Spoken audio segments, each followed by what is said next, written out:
본문을 가지고요. 지금 급하게 사람을 찾고 있습니다. 이런 제목으로 말씀을 나누려고 합니다. 여호와 하나님께서 오늘 본문에 보니까 아브라함에게 나타나셨습니다. 한마디로 말하면요, 하나님이 아브라함에게 임재하셨다 이 말이에요. 다시 말하면은 생명 없는 종교생활, 믿음 없는 종교생활, 언약을 가졌음에도 불구하고 언약을 제대로 깨닫지 못하는 종교생활을 해왔던 아브라함이 생명적 신앙생활을 했다는 증거입니다. 인생의 모든 문제가 언제부터 풀리기 시작하느냐? 내가 생명 없는 종교생활에서 생명 가진 복음생활을 시작하는 그때부터 내 인생이 그토록 열심히 종교생활을 했는데도 안 풀리던 것이 이상하게 별거 안 한 것처럼 보이는데 참 이상하리라 만큼 인생이 풀리기 시작한단 말이에요. 여호와께서 어떻게 나타나셨습니까? 오늘 보니까 천사 두 사람을 대동하고 나타났는데요. 보니까 뭐 시간이 다 이야기는 못하겠지만 중요한 거는 아브라함이 그 사람을 얼른 대접했는데 이게 보니까 영적인 눈이 열렸다. 여러분, 생명 없는 종교생활을 하면은 아무리 기도를 하고 열심히 전도를 하고 복음을 열매도 있는 것처럼 보이는데 이상하게 영적인 눈이 안 열린단 말이에요.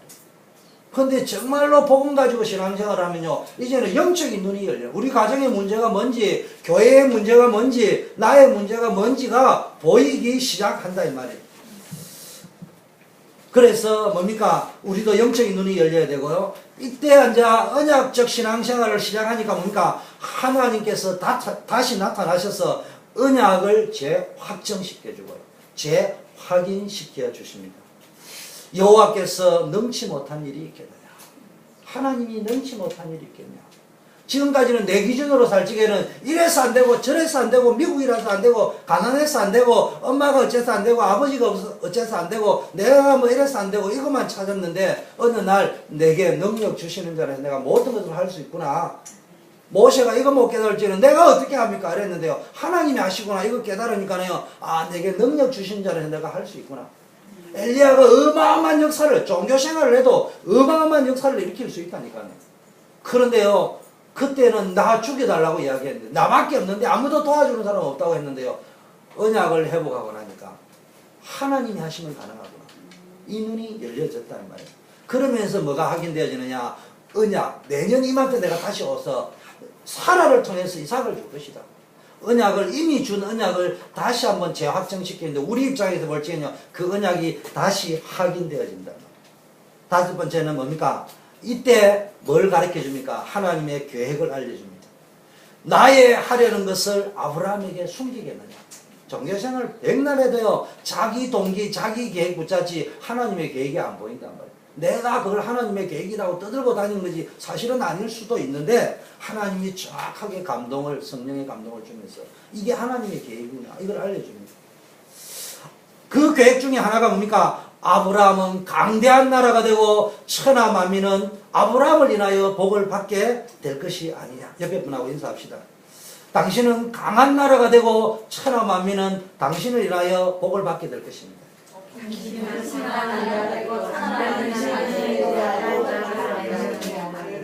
믿습니까? 이게 믿어져야 된다고. 이게 보여진단 말이에요. 다시 한번 하세요. 여러분 가슴에 손을 감고. 나 아무개는 강한 나라가 되고 천하 만민은 나 아무개를 인하여 복을 받게 될 것이다. 정님은 강한 나라가 되고 천하 만민은 영규를 인하여 복을 받게 될 것입니다. 아멘. 또 뭐 이야기했습니까? 아브라함이 복 받을 걸 이야기했고요. 지금 소돔과 고모라에 대한 부르짖음이 내가 심히 중하니 내가 소돔과 고모라를 정말로 멸해야 될 건지 어떻게 해야 될 건지 그걸 확인하러 간다.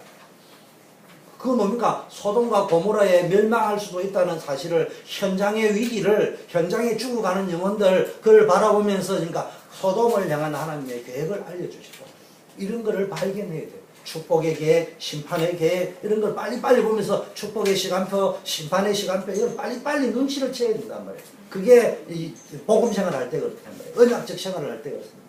자, 또 두 번째는요, 오늘 본문을 보니까 소돔과 고모라를 하나님이 멸할 수밖에 없는데 하나님이 정확하면 멸하는 게 아니고요. 악한 것이 부르짖는 소리가 하나님께 들리니까 확인하러 보냈단 말이에요. 지금 보시오. 의인 10명이 없어서 망했다. 의인이라는 말이 뭡니까? 신자다운 신자, 일꾼다운 일꾼 10명이 없어서 소돔과 고모라가 멸망했습니다. 그래서 하나님이 신문에다가 긴급 모집 광고를 냈는데 긴급 모집 광고가 소돔과 고모라를 살릴 사람을 모집합니다. 워싱턴 초대교회를 살릴 10명의 사람을 모집합니다.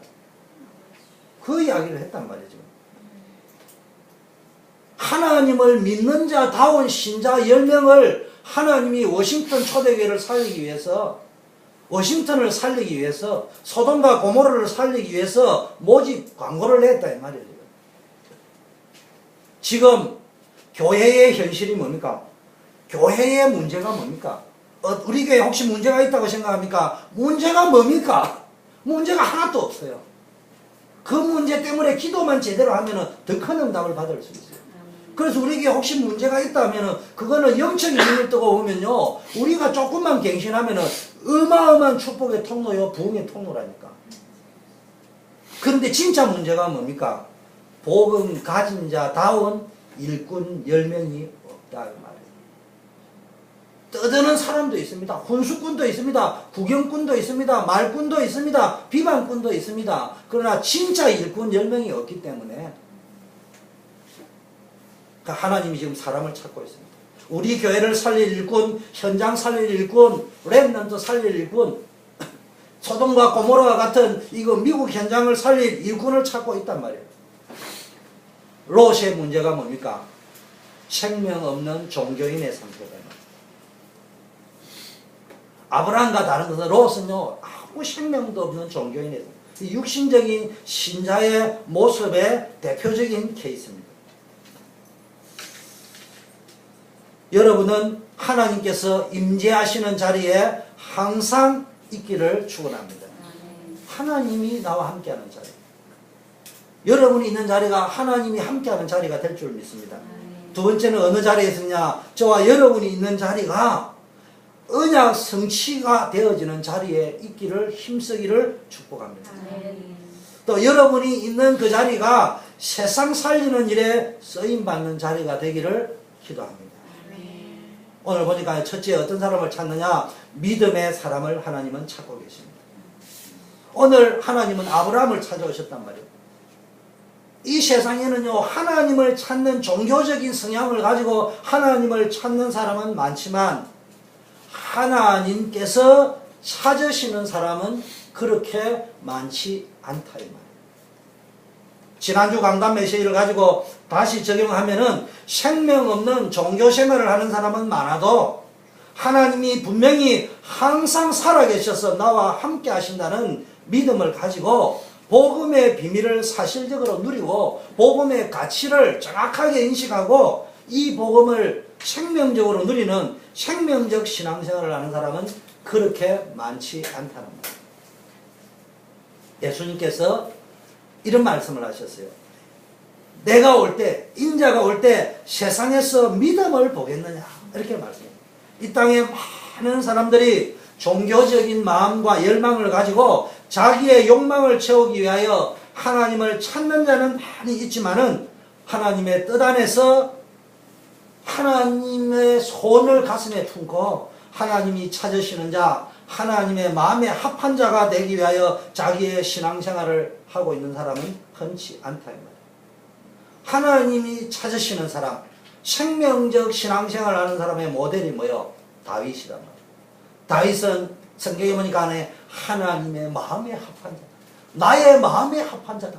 외모를 보지 마라. 사람은 외모를 보지만 나는 중심을 본다. 그 종교적인 모습을 보는 것이 아니고 그 안에 있는 언약과 그 안에 있는 믿음을 본다. 이렇게 이야기해요. 반대로 하나님을 열심히 찾는 것 같지만 사실은 자기의 욕망에 이기심을 채우기 위하여 신앙을 의식적으로만 행하는 사람이 있었는데 이런 생명 없는 종교 생활의 대표가 누구겠습니까? 아마도 이스라엘 초대왕 사울이 아닌가 생각합니다. 신앙생활은 이론적인 것이 아닙니다. 이론적인 신앙은 이미 생명을 상실하여 죽은 것입니다. 살아있는 신앙은 말로 하는 것이 아니라 행함으로 보여지는 것입니다. 죽은 신앙이란 자기의 필요에 따라서 하나님을 찾는 것입니다. 죽은 신앙이라는 것은 자기 기준을 가지고 행동하는 것입니다. 이걸 보고 생명 없는 종교생활이라고 합니다. 그러면 살아있는 생명적 신앙생활은 뭡니까? 하나님이 필요로 하는 것. 그리스도 예수 안에서 하나님이 원하시는 하나님의 뜻이 뭔지, 하나님 현장을 향한 하나님의 소원이 무엇인지 그것을 가슴에 품고 그것을 찾아내고 하나님의 기준, 하나님의 말씀 기준으로 행동하는 삶을 생명적 종교생활, 복음생활이라고 합니다. 그럼 세상의 모든 교회는 구원을 이야기합니다. 왜냐? 하나님은 교회를 통하여 예수 그리스도를 통하여 구원을 허락하셨기 때문에. 그래서 교회마다 구원을 외칩니다. 왜냐하면은 구원은 교리가 아니고 하나님께서 인간에게 베푸시는 유일한 은혜요. 이 구원 그리스도가 아니면 하나님을 만날 수 없고 흑암 권세의 영적 문제 해결이 안 되고 재앙과 저주에서 빠져나올 수 없다 이 말이에요. 인간의 노력과 열심으로 해결이 안 된단 말이에요. 그래서 하나님이 유일한 은혜로 우리를 구원하실 수밖에 없습니다. 문제는 이걸 우리가 모르는 것이 아니란 말이에요. 근데 문제는 내가 정말로 이것을 바로 알고 있느냐. 보고. 바로 안다는 말은 뭡니까? 그리스도는 모든 문제의 해결자인데 이 복음의 가치가 얼마나 귀한지를 진짜 알고 있느냐. 그리고 이 복음 안에 있는 축복이 얼마나 귀한지 정말로 복음 안에 있는 비밀을 아느냐. 모든 사람이 아는 것처럼 보이지만 사실은 모릅니다. 모든 교인이 예수는 그리스도로 모든 문제의 해결자라고 하지만 사실은 아닙니다. 복음 안에 뭐가 있습니까? 여러분의 인생의 문제를 해결하는 열쇠가 들어있습니다. 복음 안에 우리 교회를 부흥시키는 열쇠가 들어있단 말이에요. 하나님께서는 여러분이 뭡니까? 복음 안에서 행복한 사람이 되기를 원합니다. 믿음이 있는 사람은 어떤 사람입니까? 하나님께서는요, 다음에라는 단어를 좋아하지 않습니다. 이 다음에라는 단어를 좋아하지 않는단 말이에요. 이 다음에 더 훌륭한 사람이 되겠다. 이 다음에 더 유명한 사람이 되고 능력 있는 사람이 돼서 교회를 위하여 한번 봉사해 보겠다. 내가 이 다음에 대학 들어가고 난 이후에 내가 이 다음에 뭐 하고 난 이후에 하나님은 이 말을 기뻐하지 않습니다.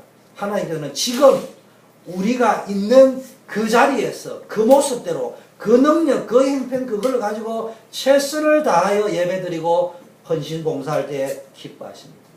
이상하게 이때부터요 지금보다 더 나은 자리, 더 좋은 자리, 더 좋은 상황이 만들어져 갑니다. 우리의 형편과 환경이 바뀐다고 해서 더 잘할 수 있겠지라고 생각한다면 착각입니다. 지금 자신이 처해 있는 환경에서 최선을 다할 수 없다면 다른 환경이 바뀌어도 이미 체질이 굳어져 있기 때문에 자꾸 그때 되면 또 그 환경에서 나는 이게 부족하고 우리 교회는 이게 모자라고 뭐가 안 되고 이래가지고 뭡니까? 다음으로 미루게 되어집니다. 하나님께서는 지금 있는 환경에서 최선을 다하는 사람을, 믿음의 사람은 지금 있는 현실과 환경 속에서 최선을 다합니다. 나의 능력이 좀 부족해도 우리 교회의 형편이 조금 기대치 좀 모자라 보여도 믿음으로 바라보면서 나가는 그 사람을 쓰신다 이 말이에요. 하나님께서 찾으시는 사람은 재능 있고 똑똑하고 유능한 사람이 아니라 하나님이 찾으시는 사람은 전적으로 하나님을 의지하는